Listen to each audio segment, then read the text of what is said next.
Hello மக்களே, welcome back to my channel. இன்னைக்கு இந்த வீடியோவில் என்ன பார்க்க போகிறோன்னு பார்த்தீங்கன்னா, இன்னைக்கு மதியம் நம்ம வீட்டில் லஞ்ச் பார்த்தீங்கன்னா சீரக சம்பா அரிசியில் செஞ்ச சூப்பரான கீ ரைஸும் அதுக்கு தொட்டுக்கிறதுக்கு நல்ல காரசாரமான ஒரு சிக்கன் கிரேவி ரெசிபி தான் நான் இந்த வீடியோவில் ஷேர் பண்ண போகிறேன். இதே மாதிரி தொடர்ந்து வீடியோஸ் பார்க்க நம்மளோட சேனலை மறக்காமல் சப்ஸ்கிரைப் பண்ணிக்கோங்க, லைக் பண்ணுங்கள், ஷேர் பண்ணுங்கள். வாங்க இப்போ வீடியோக்குள்ளே போகலாம். ஃபஸ்ட்டு கீ ரைஸ்க்கு தேவையான பொருட்கள் என்னென்ன பார்த்துக்கலாம். அதுக்கு நான் இன்றைக்கி 2 சின்ன சைஸ் வெங்காயத்தை நீட்டாக கட் பண்ணியிருக்கேன். காரத்துக்கு 4-5 பச்சை மிளகா, பாதி தக்காளி, அது கூட பார்த்திங்கன்னா புதினா, கொத்தமல்லி, பட்டை, கிராம்பு, பிரியாணி ஸ்பைசஸ், முந்திரி பருப்பு, கொஞ்சம் சீரகம், அது கூடவே நெய் தேவையான அளவும், இஞ்சி பூண்டு பேஸ்ட் தேவையான அளவு. சீரக சம்பா அரிசி பார்த்திங்கன்னா ஒரு 2 டம்ளர் வந்து நான் ஏற்கனவே வாஷ் பண்ணி ஊற வச்சுட்டேன். சீரக சம்பா அரிசி வந்து ஒரு 1/2 அன் ஹவர் ஊறினா போதும். இப்போ ஒரு பாத்திரம் எடுத்துகிட்டு பாத்திரம் நல்லா சூடானதும் நான் இன்றைக்கி ஒரு 3 டேபிள் ஸ்பூன் அளவுக்கு கீ ஆட் பண்ணிக்கிறேன். இப்போ நம்மளோட கீ நல்லா மெல்ட் ஆனதோ இப்போ எடுத்து வச்சிருக்கிற பட்டை, கிராம்பு, பிரியாணி ஸ்பைசஸ் கூடவே ஒரு 1/2 டேபிள் ஸ்பூன் சீரகமும் கொஞ்சமாக முந்திரி பருப்பு வந்து ஆப்ஷனல் தான், உங்களுக்கு தேவைன்னா யூஸ் பண்ணிக்கோங்க, இல்லைனா விட்டுடலாம். ஸோ இதெல்லாம் நல்லா பொன்னிறமாக வதங்குற வரைக்கும் நல்லா வந்து சாட்டே பண்ணிக்கலாம். இப்போ நம்மளோட முந்திரி பருப்பு வந்து நல்லா பொன்னிறமாக வதங்கினதும் இப்போ கட் பண்ணி வச்சுருக்க வெங்காயம், பச்சை மிளகா சேர்த்துக்கலாம். வெங்காயம் நல்லா லைட்டாக கண்ணாடி பதம் வர வரைக்கும் வதங்கினா போதும். நல்லா கோல்டன் ப்ரௌன் ஆகணும்னு அவசியம் இல்லை. கோல்டன் ப்ரௌன் ஆகிடுச்சுன்னா உங்களுக்கு அது கீ ரைஸோட கலரே மாறிடும். ஸோ நல்லா கண்ணாடி பதம் வர வரைக்கும் நல்லா வதக்கிக்கோங்க. இப்போ பார்த்தீங்கன்னா நம்மளோட வெங்காயம் இந்த அளவுக்கு வதங்கினா போதும். கண்ணாடி பதம் வர வரைக்கும் வதங்கியிருக்கு. நல்லா இந்த ஸ்டேஜில் வந்து நம்ம இப்போ இந்த கீ ரைஸ்க்கு தேவையான இஞ்சி பூண்டு பேஸ்ட் வந்து ஆட் பண்ணிக்கலாம். நான் இன்றைக்கி ஒரு 1.5 டேபிள் ஸ்பூன் அளவுக்கு இஞ்சி பூண்டு பேஸ்ட் வந்து ஆட் பண்ணியிருக்கேன். அதே மாதிரி என்னோடய ஃபுட்டு வீட்டுக்காக இருக்கட்டும் இல்லை ஆர்டர்ஸ்க்காக இருக்கட்டும், எப்போவுமே பார்த்திங்கன்னா இஞ்சி பூண்டு பேஸ்ட் வந்து வீட்டில் நான் அரைச்சி வச்சு ஃப்ரெஷ்ஷாக செய்கிறத தான் யூஸ் பண்ணுவேன். ஏன்னு பார்த்திங்கன்னா நம்மள கடையில் எப்போ அரைச்சி கொடுக்குறாங்கன்னு தெரியாது. அதே மாதிரி உங்களுக்கு வீட்டில் நீங்கள் ஃப்ரெஷ்ஷாக அரைக்கிற அந்த இஞ்சி பூண்டு பேஸ்ட்டுக்கு டேஸ்ட் ரொம்பவே நல்லாயிருக்கும். இப்போ இந்த இஞ்சி பூண்டு பேஸ்ட்டு பார்த்திங்கன்னா ஒரு 2லேருந்து 3 நிமிஷம் வதங்கினா போதும். இப்போது நம்மளோட இஞ்சி பூண்டு பேஸ்ட் நல்லா வதங்கினது இது கூட கொஞ்சமாக புதினா, கொஞ்சமாக கொத்தமல்லி சேர்த்து அதையும் நல்லா வதக்கிங்க. புதினா, கொத்தமல்லி போடும்போது வீடியோ எடுக்க மறந்துட்டேங்க, அதனால தான் வந்து வதக்கும் போது நான் உங்களுக்கு காட்டுறேன். ஸோ இது போட்டு ஒரு 2-3 நிமிஷம் வந்து லைட்டாக வந்து வதக்கினா போதும். அதோடய ஃப்ளேவர் உங்களுக்கு சூப்பராக இருக்கும். நீங்கள் வதக்கும் போதே உங்களுக்கு ஃப்ளேவர் நல்லா வரும். புதினா, கொத்தமல்லி சேர்த்து வதக்குனதும் இப்போ நம்ம தக்காளி ஆட் பண்ணிக்கலாம். நான் இதுக்கு பாதி தக்காளி தான் ஆட் பண்ணுறேன். நான் இன்றைக்கி 2 கிளாஸ் அரிசி எடுத்திருக்கேன், அதுக்கு பாதி தக்காளி தான் ஆட் பண்ணுறேன். தக்காளி ஆட் பண்ணலனாலும் கீ ரைஸ் நல்லா தாங்க இருக்கும். ஒரு புளிப்பு டேஸ்ட்டு வந்து குடிக்கிறதுக்காக தான் இந்த தக்காளி வந்து ஆட் பண்ணுறது. ஸோ நீங்கள் இது கம்ப்ளீட்லி ஆப்ஷனல், உங்கள் வேணும்னா ஆட் பண்ணிக்கலாம், வேணான்னா விட்டுடலாம்.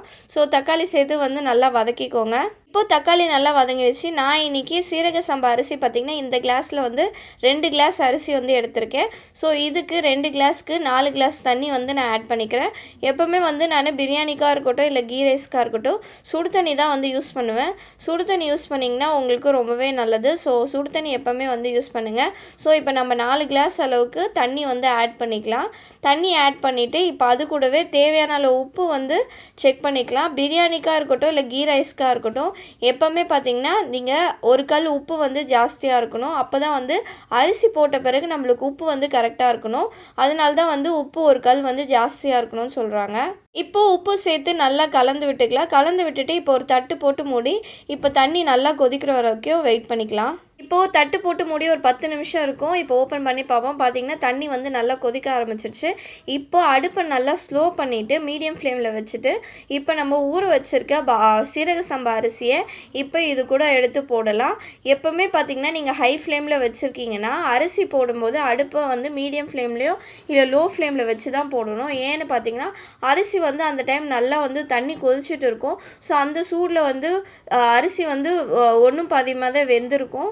ஸோ அதுக்கப்புறம் நம்ம தம் போடும்போது பார்த்திங்கன்னா உங்களுக்கு கரெக்டாக வெந்திருக்காது. அதனால எப்போவுமே அரிசி போடும்போது அடுப்பை ஸ்லோ பண்ணிவிட்டு நீங்கள் வந்து அரிசி போடுங்க. ஸோ இப்போ வாஷ் பண்ணி வச்சுருக்க அரிசி எல்லாமே நம்ம இப்போ சேர்த்தாச்சு.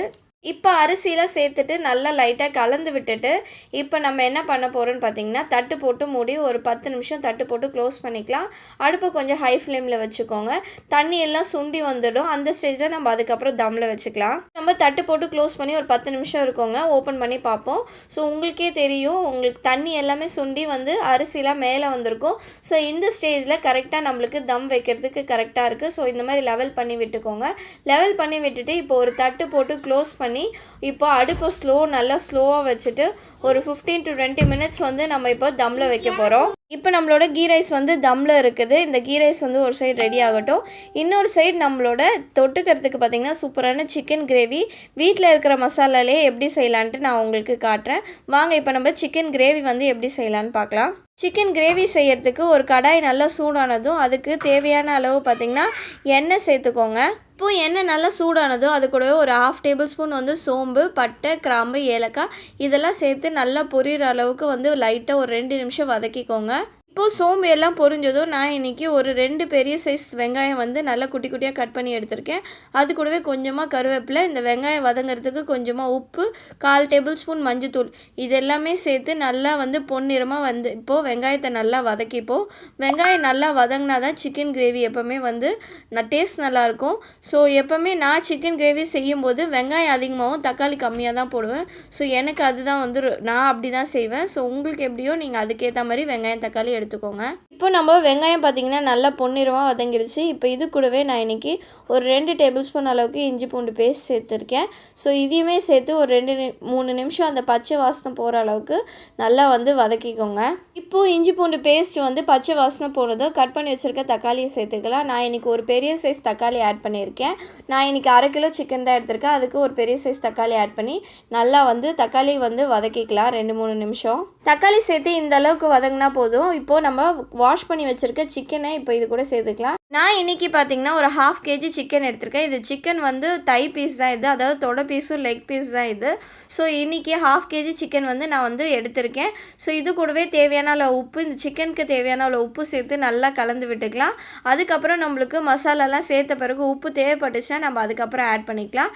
இப்போ உப்பு சேர்த்தாச்சு. சேர்த்த உப்பு நல்லா கலந்து விட்டுக்கோங்க. இப்போது சிக்கன் சேர்த்து 10 நிமிஷம் கழித்து ஓப்பன் பண்ணி பார்ப்போம். பாருங்கள் சிக்கன்லேருந்து தண்ணி எல்லாம் வெளியே வந்து சிக்கனும் ஒரு 50% வந்து குக் ஆகிருக்கும். இப்போ இந்த ஸ்டேஜில் இப்போ மசாலா ஆட் பண்ணிக்கலாம்.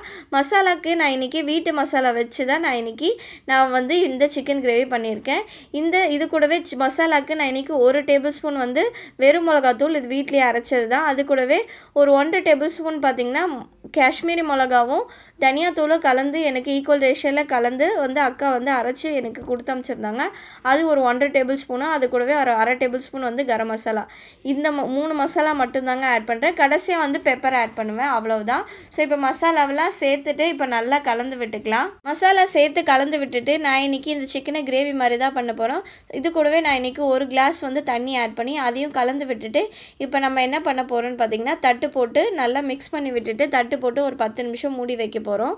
ஸோ இப்போ சிக்கனை வந்து நல்லா தண்ணி சேர்த்துட்டு நல்லா கலந்து விட்டுக்கலாம். இப்போ பார்த்தீங்கன்னா இந்த சிக்கன் கிரேவி நல்லா வந்து கலந்து விட்டாச்சு. இப்போ நம்ம தட்டு போட்டு ஒரு 10 நிமிஷம் வந்து க்ளோஸ் பண்ணி வச்சிடலாம். 10 நிமிஷம் கழித்து நம்ம ஓப்பன் பண்ணி பார்ப்போம். நம்ம சிக்கன் க்ளோஸ் பண்ணி ஒரு 10லேருந்து 15 நிமிஷம் இருக்குங்க. இப்போ ஓப்பன் பண்ணி பார்ப்போம். பாருங்கள், பார்க்கும்போது உங்களுக்கே தெரியும் அதில் இருக்க தண்ணி எல்லாம் கொஞ்சம் சுண்டி வந்து நல்ல ஒரு கிரேவி கன்சிஸ்டன்சிக்கு வந்து எண்ணெய்லாம் திரிஞ்சு வெளியில் வந்திருக்கு. ஸோ நம்மளோட கிரேவி வந்து சூப்பராக வந்து நமக்கு தேவையான கன்சிஸ்டன்சியில் ரெடி ஆகிடுச்சு. இப்போ வந்து இதை கலந்து விட்டுட்டு இது கூடவே வீட்டில் நம்ம அரைச்ச பெப்பர் பவுடர் இருக்கும்ல, நீங்கள் கடையில் வாங்குறதுனால வாங்கிக்கலாம். நான் இது வீட்லேயே இருக்கிற மசாலா வச்சு எப்படி செய்கிறதுன்னு நான் இந்த கிரேவி வந்து உங்களுக்கு சொல்லியிருக்கேன். ஸோ வீட்டில் நீங்கள் எப்படியோ பெப்பர் பவுடர் வந்து அரைச்சி வச்சுருப்பீங்கள, அரைச்சி வச்சுருக்க பெப்பர் பவுடரில் ஒரு 1/2 டேபிள் ஸ்பூன், நான் ஒரு குட்டி ஸ்பூன் தான் எடுத்திருக்கேன். நீங்கள் ஒரு பெரிய ஸ்பூனாக இருந்தால் ஒரு 1 டேபிள் ஸ்பூன் அளவுக்கு பெப்பர் வந்து எடுத்து அது நல்லா மேலே வந்து தூவி விட்டுட்டு அதையுமே நல்லா கலந்து விட்டுக்கோங்க பெப்பர் ஆட் பண்ணிவிட்டு. இப்போது நம்ம பெப்பர் ஆட் பண்ணி ஒரு 10 நிமிஷம் கழித்து பார்த்திங்கன்னா சூப்பரான சிக்கன் கிரேவி வந்து ரெடி ஆகிடுச்சுங்க. பாருங்கள், எண்ணெய்லாம் மேலே திரிஞ்சு வந்து சூப்பராக வந்து கிரேவி ரெடி ஆகிடுச்சு. இப்போ குட்டி குட்டியாக கட் பண்ணி வச்சுருக்க கொத்தமல்லி இதுக்கு மேலே தூவி விட்டுட்டு அதையும் நல்லா கலந்து விட்டுட்டோம். நம்மளோட சிக்கன் கிரேவி வந்து சூப்பராக ரெடி ஆகிடுச்சு. இதை நீங்கள் கீ ரைஸ்க்கு மட்டும் இல்லைங்க, ஒயிட் ரைஸ்க்கோ, இட்லி, தோசைக்கு, சப்பாத்திக்குன்ட்டு எல்லாத்துக்குமே வந்து நீங்கள் வச்சு சாப்பிட்லாம். டேஸ்ட் ரொம்பவே சூப்பராக இருக்கும்.